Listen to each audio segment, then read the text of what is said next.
Hoy nos visita alguien que vivió el cine desde adentro, desde Corrientes hasta Roma, desde los rollos de película hasta el mundo guaraní.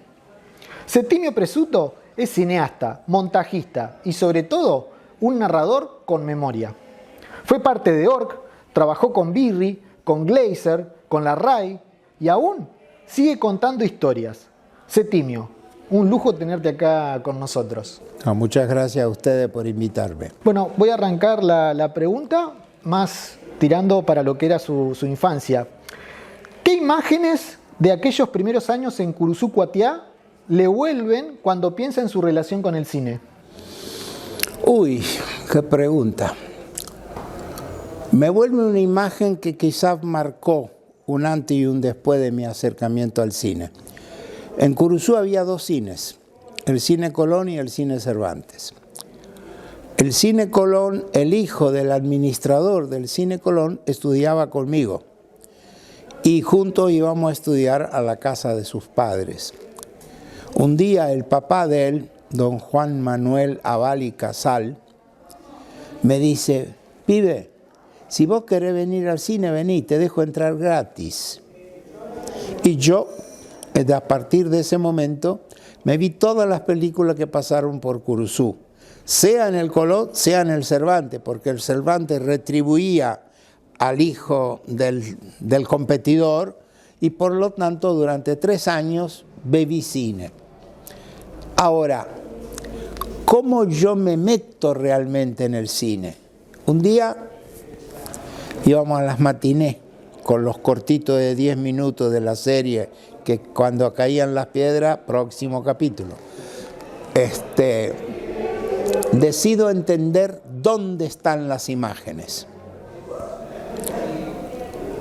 Y me pongo, en lugar de ir al gallinero, que era el lugar que siempre nos gustaba para tirarle las cáscaras de maníes a los de abajo. Ah, qué pícaro. Sí, me voy a la platea. Era un teatro, tenía sus 4 o 5 escalones para subir, el escenario y la pantalla. Entonces yo me voy en la primera fila y a un cierto momento, caminando agachadito, voy para buscar las imágenes donde están. Y veo que no hay imágenes detrás de la pantalla, que la imagen está en la pantalla.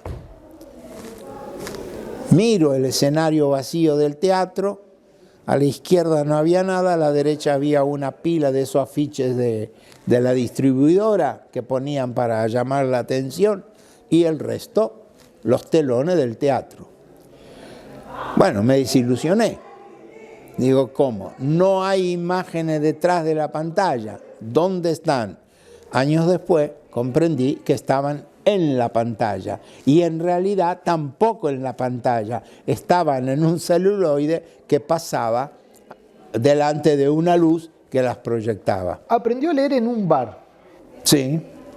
¿Qué huella cree que dejó eso en su manera de observar el mundo? No, eso fue muy divertido. Nosotros habíamos llegado de Italia en el año 51, 3 de junio, y en el barco Santa Cruz, y vino a recibirnos al puerto la abuela Incoronata y el tío Antonio. Nos llevaron a la casa de la tía Estela, que era una de las hijas de la abuela Incoronata, y después de una semana de estar ahí en Caseros, provincia de Buenos Aires, nos subieron a un tren en el cual viajamos 32 horas. Para mí fue un descubrimiento porque de golpe empecé a ver campo, alambrado, peones, vacas, caballos, gente que te venía a curiosear en la estación y sobre todo la imagen más loca que vi, que cuando llegamos a Montecasero, ellos gestían una fonda pensión, el abuelo y su hermano, en el medio de la calle, en el parterre, un caballo comiendo pasto. En Italia los animales estaban en la parte baja de la casa, cuidadito, porque obviamente se te muere un animal, perdés un gran capital. Y yo veía acá estos caballos pastando en la calle, era una cosa absurda. Bueno, después de 3 o 4 días de estar ahí, un señor que venía a tomar su caña legui todos los días,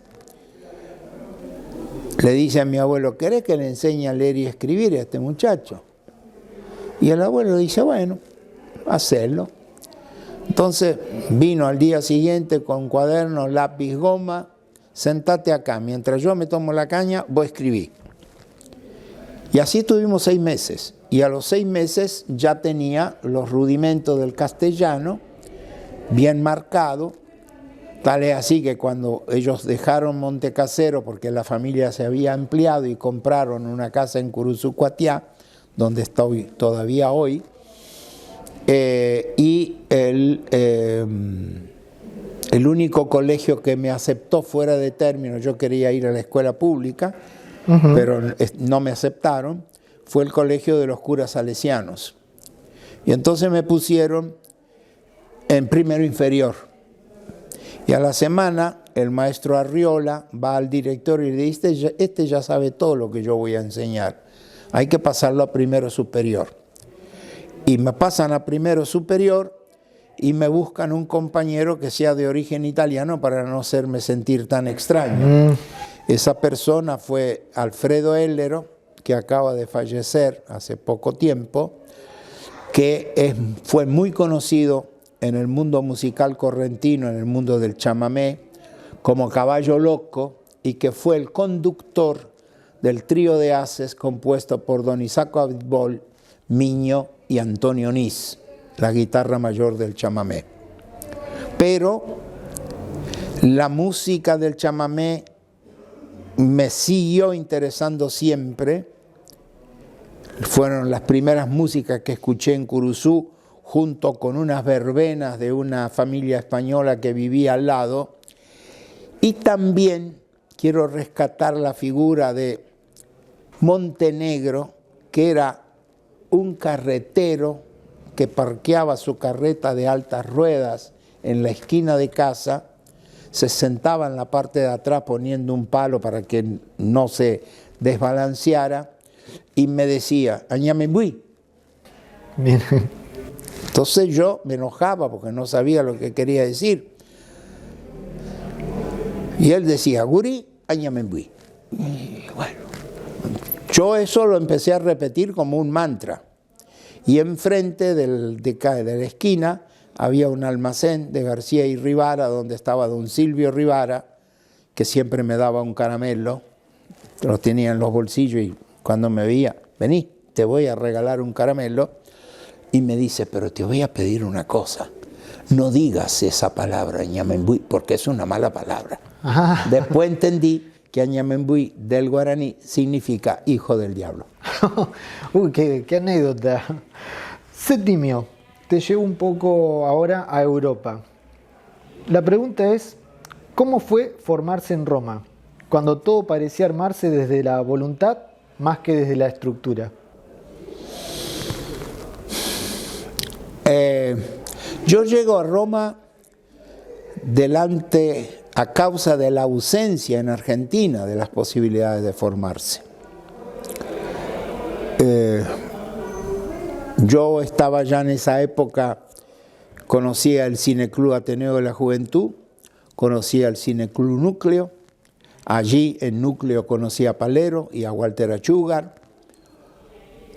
y cuando empecé a buscar una escuela, cuando me di cuenta que el cine realmente me interesaba y empecé a buscar una escuela, no había nada. Lo único que había en esa época circulando era un curso de guión que daba Augusto Roa Bastos, el escritor mayor de Paraguay, en la Universidad de La Plata, y unos cursos que hacía cada tanto la Asociación de Cronistas Cinematográficos. Ahí recuerdo haber seguido un curso de Fuá Quintar, cineasta que después no apareció por mucho tiempo, no sé si vive todavía, que había hecho un corto sobre la boca, con muchos colores, bien intenso. Y yo descubrí de que con eso no iba a ir muy lejos.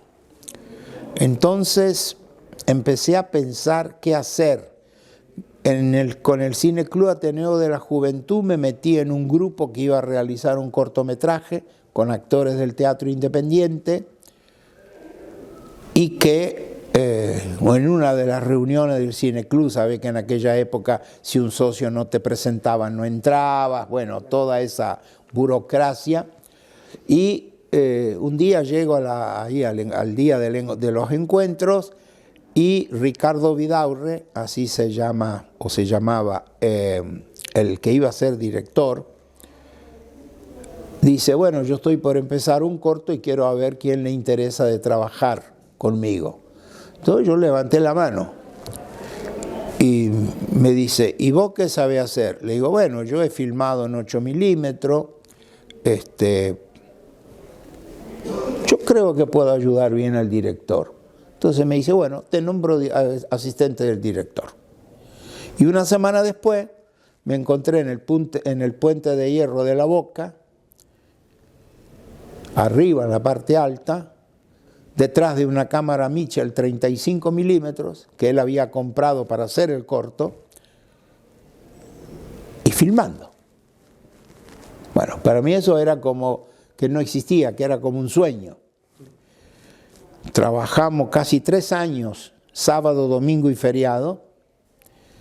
Después él compaginó la película, yo encontré la posibilidad de una huella de ir a estudiar afuera, ahora voy a contar a través de quién, y cuando ya estaba en Roma, el corto fue invitado al Festival de Hipópoli de Florencia, y entonces en la universidad yo fui a pedir al quien se encargaba de las relaciones de la universidad, si me podía conseguir una invitación para ir a ver la película que yo había hecho en Buenos Aires allá. El hombre aprovechó no solamente eso, sino que organizó un grupo de alumnos y fuimos todos en una comitiva. ¿Por qué llegué a Roma? Llego a Roma a través de 2 personas. Una fue Juan Berendt, un director húngaro de cortometrajes, que había hecho en esa época un corto que se llamó Diario. Era la historia de cómo se comienza un diario, todo el proceso, papel, nota, artículo, impresión, todo eso, y que termina siendo destruido bajo la lluvia. Uf, pero re lindo para verlo debe ser. Si, claro. No sé si estará. Y el otro fue Tomás Eloy Martínez, el que después se transforma en un escritor a nivel internacional, sobre todo con Santa Evita, el cual había ido a Roma para hacer una entrevista a Fellini. Entonces, cuando volvió de la entrevista de Fellini, que se publicó en Primera Plana, yo en esa época había conseguido un trabajo de sobrevivencia como secretario en el obispado de Avellaneda, y el obispo era Jerónimo Podestá, que después tuvo muchos conflictos sociales y no sociales, y fue puesto en la mira por el poder político, la dictadura de Onganía, y que de alguna manera, bueno, esos años yo podía sobrevivir tranquilamente. Él se encolumnó detrás de la Populorum Progressio de Pablo VI, el Papa, y un día que estaba haciendo una conferencia en el Teatro Roma de Avellaneda, a alguien se le ocurrió la genial idea de poner una bomba en la puerta del obispado y mandó a la mierda todo. Entonces estamos en el 66. Es decir, que todo el tema bomba y todo eso ya venía madurando desde antes. Entonces, Tomás Eloy Martínez aparece después de la entrevista de Fellini.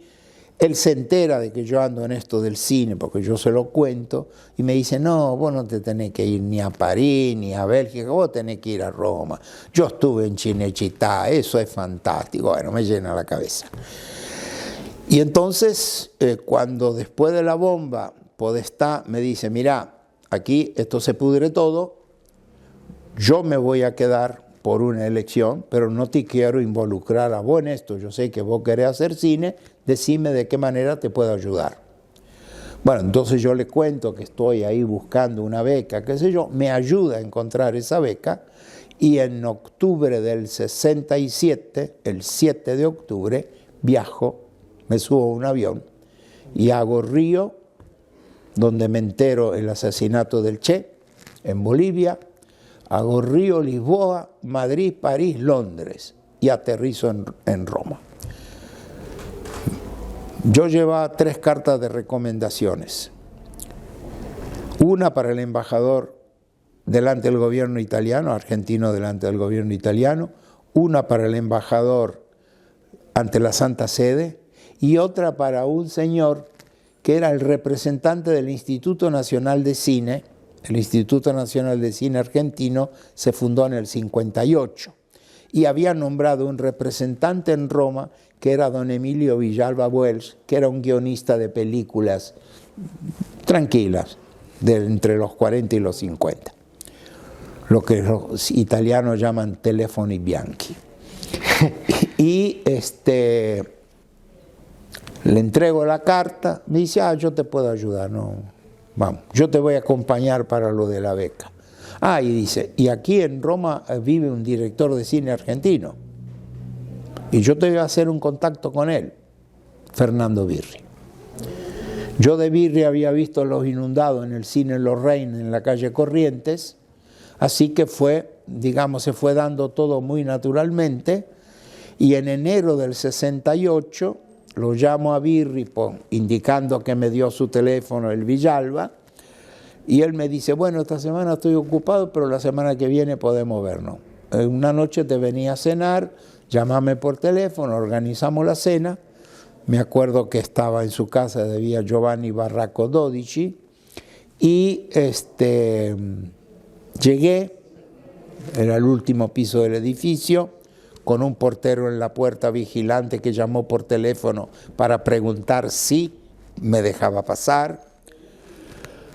Y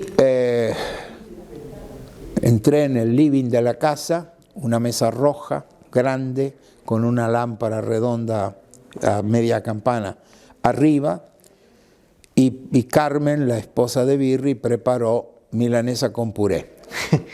Nos pusimos a charlar y de golpe se cruza el nombre de Palero, que yo le comento que conozco un cineasta. Me dice, vos conocés Palero, pero Palero trabajó conmigo en Santa Fe. Bueno, y eso facilitó la relación. Mira, justamente una pregunta que involucra, ¿cómo fue el proceso que lo involucró usted en Orc? Y también, no sé qué relación tenía con Terence Hill, que tengo entendido que financió, además de actuar en la película. ¿Me puede contar un poco sobre eso? Bueno, yo llegué a Orc después de ese encuentro de la milanesa y el puré. Nos seguimos viendo. Yo estaba cursando un curso en la Universidad Católica pero enseñaban los profesores del Centro Experimentale, que en ese momento estaba cerrado por un lío político. Entonces todos los profesores migraron en bloque a la universidad. Yo pensaba ir al centro, pero cuando vi que habían emigrado a este otro lugar, me fui a averiguar y me inscribí ahí, para no perder el año. Entonces, Mario Verdone, que había sido profesor de Birri en el centro y fue el que lo llevó a filmar los primeros documentales en Sicilia, era profesor mío. Entonces, cuando llega, él pide un día un trabajo para su materia, Historia del Cine, y yo voy y le digo, profesor, ¿puedo hacer un trabajo que no sea convencional, que escape un poco de esto? Y me dice, ¿qué quiere hacer? Le digo, ¿usted conoce a Fernando Birri? Y él me dice, claro, fue mi alumno. Bueno, yo quiero hacer un trabajo analizando el humor en la película de Los Inundados.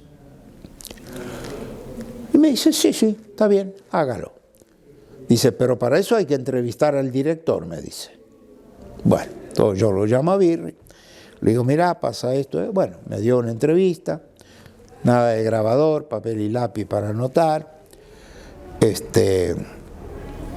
Le hice una entrevista, una segunda entrevista, y me puse a escribir el trabajito. Con una máquina de Olimpia, se llamaba la máquina de escribir.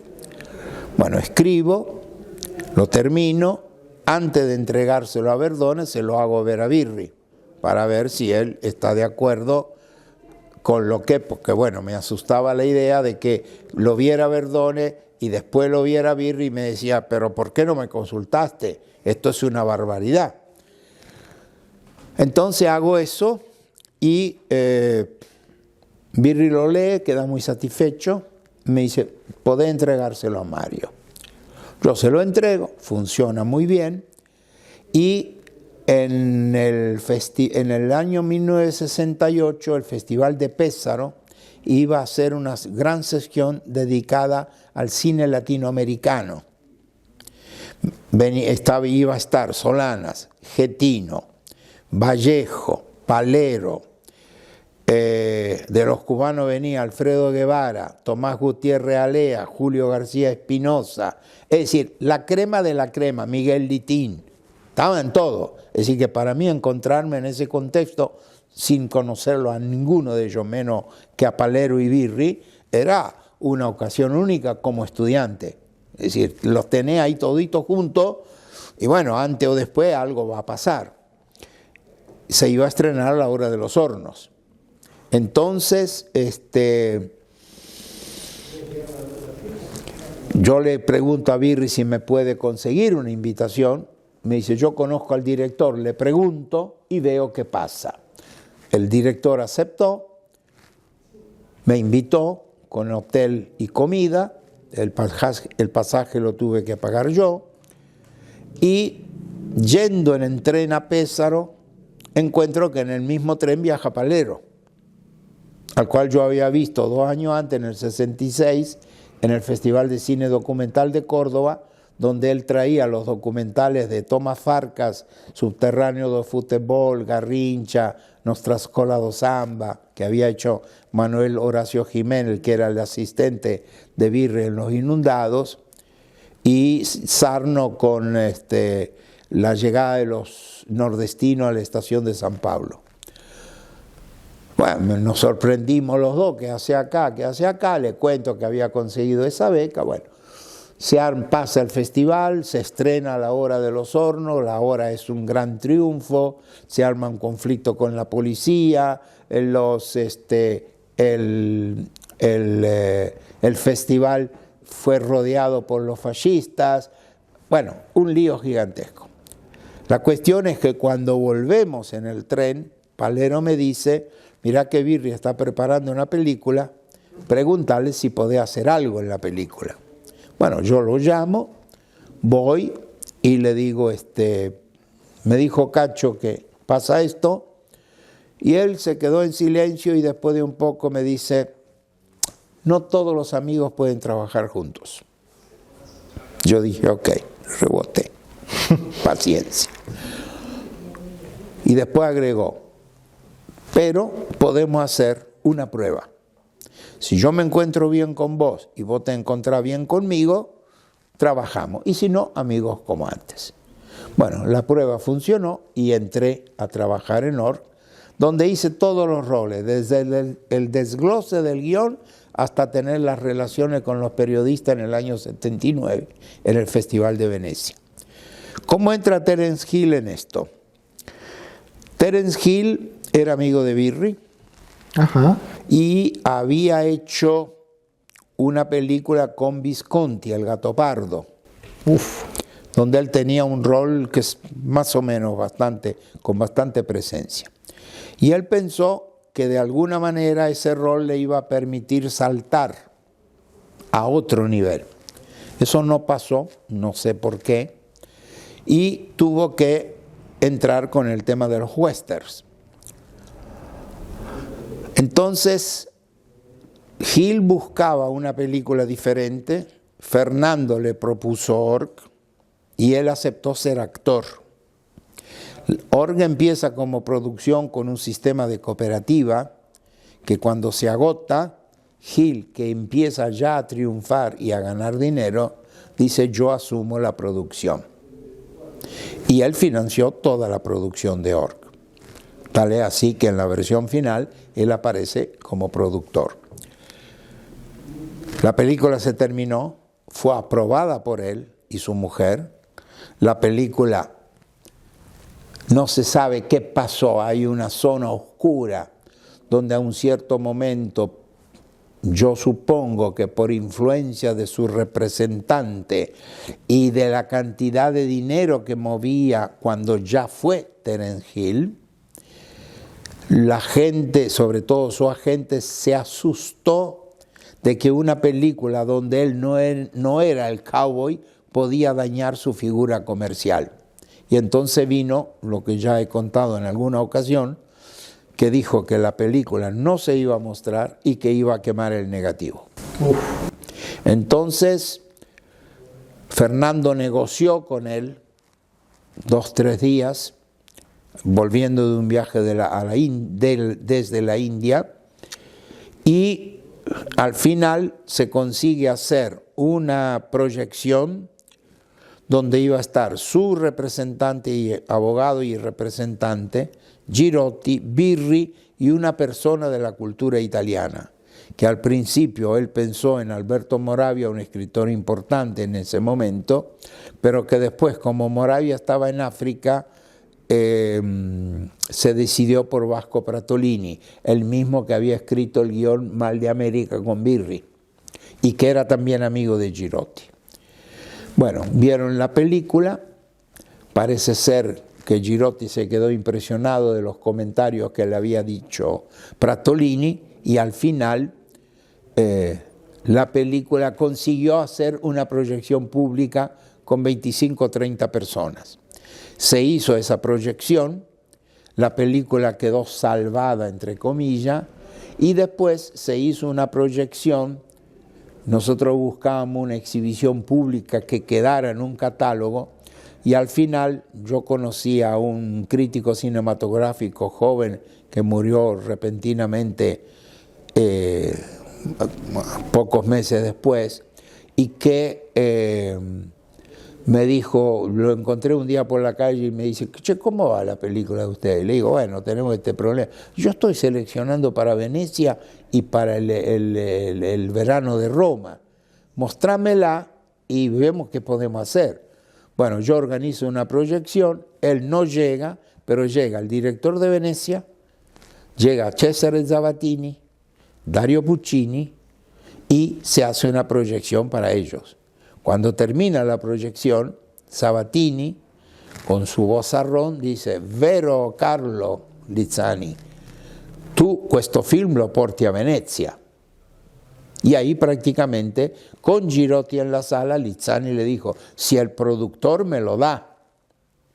Y ahí Girotti no se pudo negar y la película llegó a Venecia en el 79. Vivió y trabajó en lugares muy distintos y ahora que lo escucho hablar, tiene sobre cada lugar una anécdota que está muy bueno. Los lugares Cuba, Venezuela, México, Berlín. ¿En qué lugar sintió que su mirada como cineasta o escritor fue más transformada?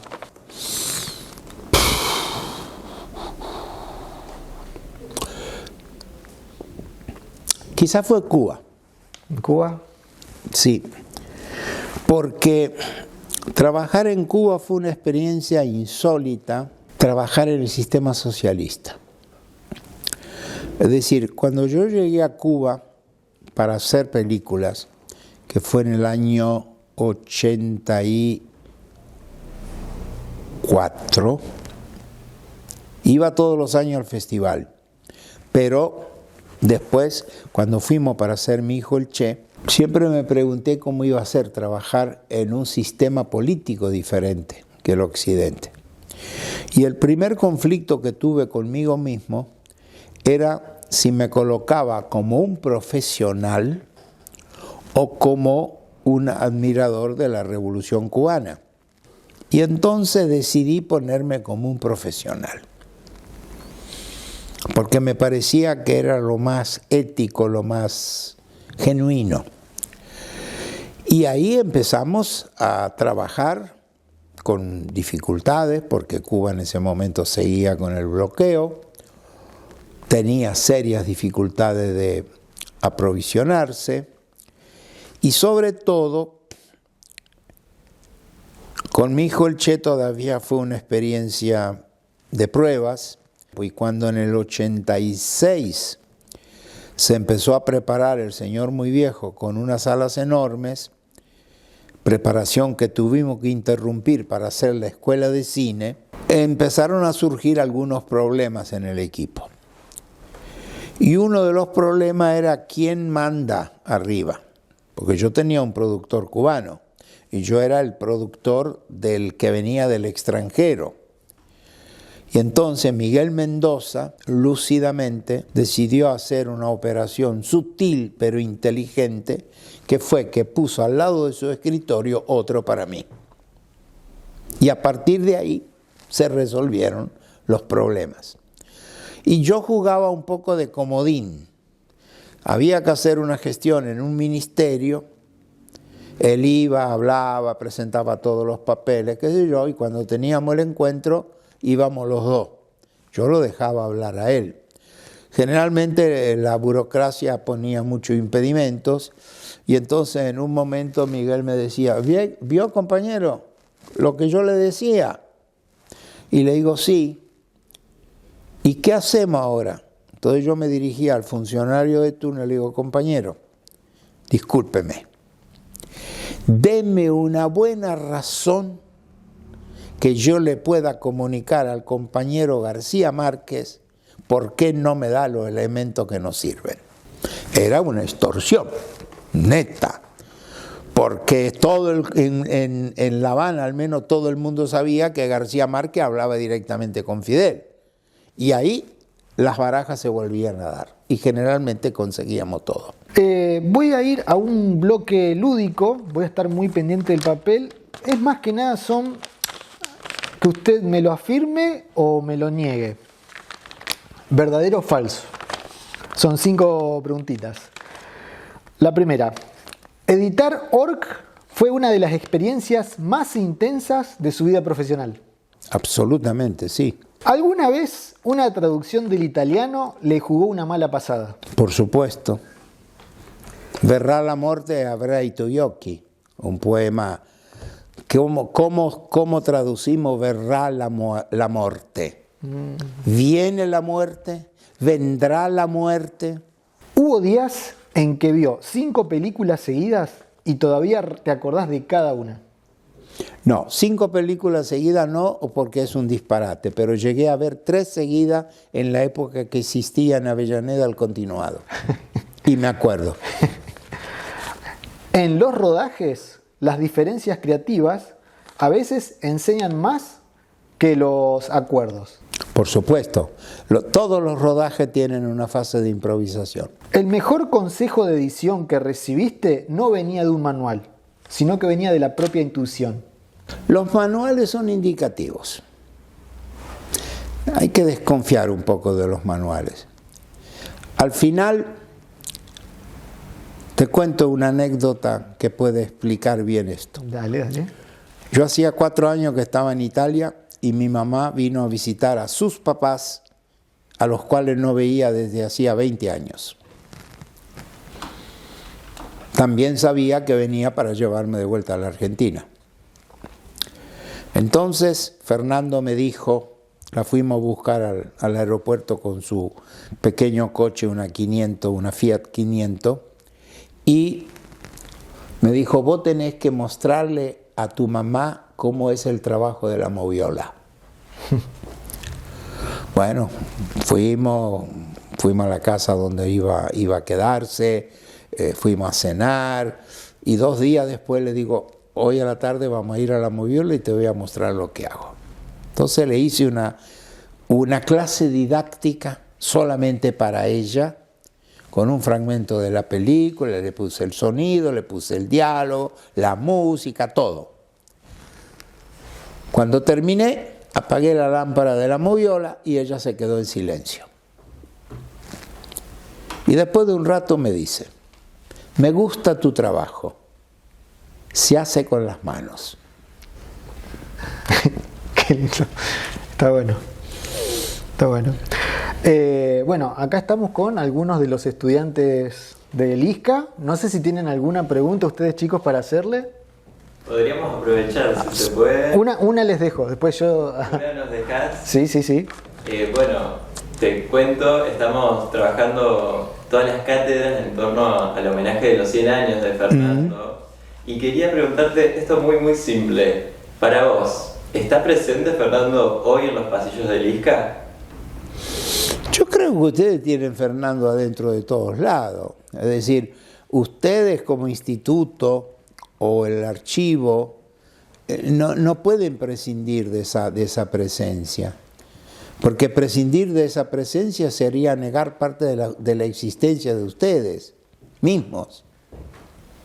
Entonces, Fernando no está físicamente, pero cuando vos ves ahí el librito, ¿dónde lo vi antes? El librito de la Escuela Documental de Santa Fe, y ese librito tiene eso del 56, 60, 61, si la memoria no me traiciona, 40, 65 años, y vos lo abrís hoy de nuevo, la primera página, y tenemos que empezar a seguir caminando ese libro, porque no se ha avanzado.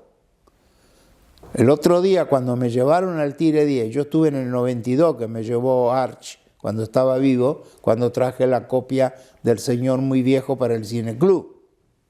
Entonces, yo llego y 92, 8, 25, 33 años después, es el mismo Tire 10. Y no ha cambiado nada, siguen los olores, sigue la basura, sigue la agua estancada. Lo único que ha cambiado es que las vías se han deteriorado más. Entonces, tienen esa presencia. Lo que sucede que no se dejen engañar por una presencia obsesiva de Birri.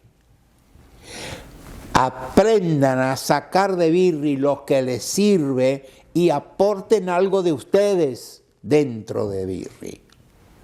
Porque si no, como una vez le hice una entrevista a Eduardo Galeano hace muchos años en un convenio en Perugia, Eduardo decía, todos quieren congelar a Birri y él hace todo para que no lo congelen.